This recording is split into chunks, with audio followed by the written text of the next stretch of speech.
अस्सलाम वालेकुम वरहमतुल्लाहि वबरकातुहू। मेरा नाम नसीम अहमद है, मैं मुंबई से हूँ। मेरा सवाल ये है कि क्या मगरिब की नमाज से पहले भी कोई सुन्नत है? ये हमारे नसीम भाई है जो सवाल ये कर रहे हैं कि क्या मगरिब से पहले 2 रकात सुन्नत है। तो देखिए, सही बुखारी और बहुत सारी कुतुब अहादीस में हदीस मौजूद है कि मगरिब से पहले भी 2 रकात सुन्नत है। चुनांचे ख़ुद एक हदीस में अल्लाह के नबी सल्लल्लाहु अलैहि वसल्लम ने फरमाया, बुखारी वगैरह की हदीस है कि सल्लू क़ब्लल मगरिब, कि मगरिब से पहले भी नमाज पढ़ो। सहाबे कराम का अमल भी मौजूद है कि सहाबे कराम मगरिब से पहले अज़ान होती थी तो खम्भों की तरफ दौड़ पड़ते थे और उसको सुतरा बना के बाकायदा 2 रकात नमाज पढ़ते थे। हत्ता कि ये सूरत हाल होती थी कि उस बीच में कोई आता था तो उसको ऐसा लगता था कि मगरिब की नमाज हो गई है, ये मगरिब से पहले की नहीं बल्कि मगरिब से बाद की सुन्नत पढ़ लें। इससे आप अंदाज़ा कर सकते हैं कि कितनी कसरत से लोग मगरिब से पहले सुन्नत पढ़ते। तो सही बुखारी की हदीस से वाज़ेह तौर पर मालूम होता है कि अल्लाह के नबी सल्लल्लाहु अलैहि वसल्लम ने मगरिब से पहले 2 रकात पढ़ने की इजाज़त दी है और सहाबे कराम रज़ियल्लाहु अन्हुम का इस पे अमल भी मिलता है। इसलिए मगरिब से पहले 2 रकात पढ़ने में कोई हरज की बात नहीं है। यहाँ पर एक चीज़ और वाज़ेह कर दूँ, सही बुखारी की जो हदीस है जिसमें आप सल्लल्लाहु अलैहि वसल्लम ने फरमाया कि सल्लू क़ब्लल मगरिब, कि मगरिब से पहले नमाज पढ़ो, उसी हदीस में आगे एक जुमला है जिसको कोट करके कुछ हजरात कन्फ्यूज़ करते हैं और कहते हैं कि देखो, मगरिब से पहले अल्लाह के नबी सल्लल्लाहु अलैहि वसल्लम ने सुन्नत पढ़ने से मना फरमाया है। वो जुमला क्या है? दरअसल आप सल्लल्लाहु अलैहि वसल्लम ने फरमाया सल्लू क़ब्लल मगरिब, मगरिब से पहले नमाज पढ़ो। ये आप सल्लल्लाहु अलैहि वसल्लम का ऑर्डर था, हुक्म था कि नमाज पढ़ो। अगर आप सल्लल्लाहु अलैहि वसल्लम सिर्फ इतना कहते कि मगरिब से पहले नमाज पढ़ो तो ये वाजिब हो जाता, ये ज़रूरी हो जाता, क्योंकि आप सल्लल्लाहु अलैहि वसल्लम किसी भी चीज़ का हुक्म दें तो वो ज़रूरी होता है, वो वाजिब होता है, वो फ़र्ज़ होता है।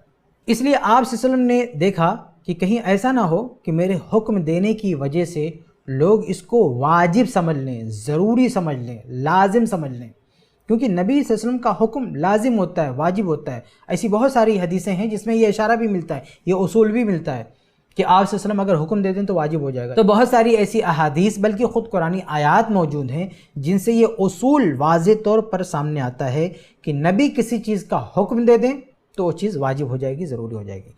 और यहाँ सही बुखारी के हदीस में अल्लाह के नबी ने हुक्म दे दिया सल्लू क़ब्लल मगरिब, मगरिब से पहले नमाज पढ़ो, यानी सुन्नत पढ़ो। अब अगर सिर्फ इतना कहते अल्लाह के नबी सल्लल्लाहु अलैहि वसल्लम तो ये चीज़ क्या है, वाजिब हो जाती, ज़रूरी हो जाती। इसलिए आप सल्लल्लाहु अलैहि वसल्लम ने आगे ये भी कहा कि लिमन शाआ, जो चाहे पढ़े, यानी ये ज़रूरी नहीं है मगरिब से पहले की जो सुन्नत है, जो चाहे पढ़े। और आगे क्या है, कराहियत अन यत्तखिदहा अन्नासु सुन्नतन, कि आप सल्लल्लाहु अलैहि वसल्लम ने आगे जो ये जुमला कहा लिमन शाआ, पहले कहा मगरिब से पहले 2 रकात पढ़ो, फिर आगे कहा लिमन शाआ, ये हुक्म उनके लिए जो ऐसा करना चाहें, जो पढ़ना चाहें, जो नहीं पढ़ना चाहें उनके लिए हुक्म नहीं है, यानी मर्ज़ी के ऊपर है। तो सहाबी आगे कह रहे हैं कि कराहियत अन यत्तखिदहा अन्नासु सुन्नतन, अल्लाह के नबी सल्लल्लाहु अलैहि वसल्लम ने आगे जो वजाहत की कि ये हुक्म उनके लिए जो ऐसा करना चाहें, यानी ज़रूरी नहीं है, ये इसलिए कहा ताकि लोग इसे सुन्नत ना बना लें।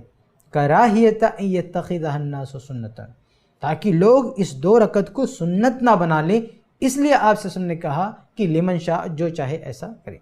तो कुछ लोग ये जुमला दिखाते हैं लोगों को और कहते हैं कि देखो, अल्लाह के नबी सल्लल्लाहु अलैहि वसल्लम ने ये अंदेशा ज़ाहिर किया कि कहीं लोग इसे सुन्नत ना बना लें और आप मगरिब से पहले 2 रकात सुन्नत बना के बैठे हो। तो मेरे भाइयों, असल बात यह है कि इस हदीस में जो लफ्ज़ सुन्नत है वो उस माने में नहीं है जिस माने में हम और आप बोलते हैं।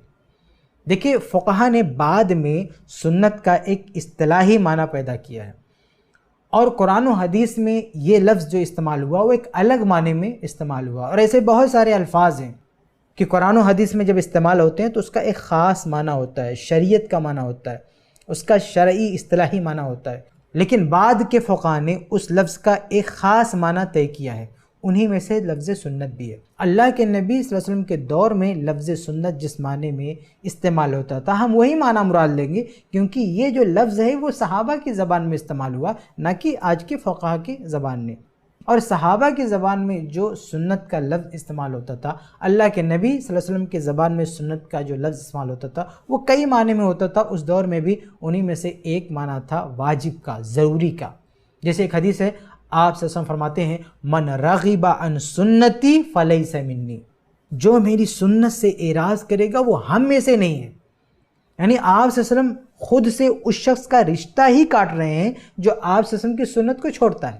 یہاں لفظ سنت ایک لازمی طریقے کے معنی میں ہے، یعنی آپ صلی اللہ علیہ وسلم کا وہ طریقہ جس کا اپنانا ضروری ہے، لازم ہے، اور کسی نے اس کو نہیں اپنایا، چھوڑا، تو اللہ کے نبی صلی اللہ علیہ وسلم سے اس کا رشتہ کٹ گیا۔ تو یہ جو مفہوم ہے سنت کا اس حدیث میں، اسی مفہوم میں یہ لفظ استعمال کیا گیا ہے کہ کراہیت ان یتخذہ الناس سنتاً، کہ اللہ کے نبی صلی اللہ علیہ وسلم نے جو یہ کہا کہ مغرب سے پہلے نماز پڑھو جو چاہے، یہ اس لیے کہا کہیں لوگ اس کو سنت نہ بنا لیں، یعنی اس کو لازم نہ کر لیں، اس کو ضروری نہ بنا لیں۔ تو یہ کہنے کا مطلب ہے اس حدیث میں کہ آپ صلی اللہ علیہ وسلم نے کہا کہیں اس کو لوگ ضروری نہ قرار دے دیں، فرض نہ قرار دے دیں، لازم نہ قرار دیں۔ یہ مطلب نہیں ہے کہ اس کو جائز بھی نہ سمجھا جائے اور اس کو عمل میں بھی نہ لایا جائے۔ تو فقہا کی جو زبان ہے وہ الگ ہے اور اللہ کے نبی صلی اللہ علیہ وسلم کا جو کلام ہے وہ الگ ہے، دونوں کو ہمیں مکس نہیں کرنا چاہیے۔ خلاصہ کلام یہ کہ آپ صلی اللہ علیہ وسلم کے قول سے، آپ صلی اللہ علیہ وسلم کے فرمان سے ثابت ہے کہ مغرب سے پہلے 2 رکعت سنت ہے، اور صحابہ کرام کے عمل سے بھی ثابت ہے کہ مغرب سے پہلے 2 رکعت سنت ہے۔ صحیح بخاری وغیرہ میں اس کی احادیث موجود ہے، اس لیے مغرب سے پہلے 2 رکعت سنت پڑھنا چاہیے، اور اگر کوئی نہیں پڑھتا ہے تو اس کی مرضی، اس پر کوئی گناہ بھی نہیں ہے، لیکن کوئی پڑھتا ہے تو یہ ثواب کا کام ہے، سنت پر عمل ہے، اور اس سے کسی کو منع نہیں کرنا چاہیے۔ امید ہے کہ آپ کے سوال کا جواب مل گیا ہوگا۔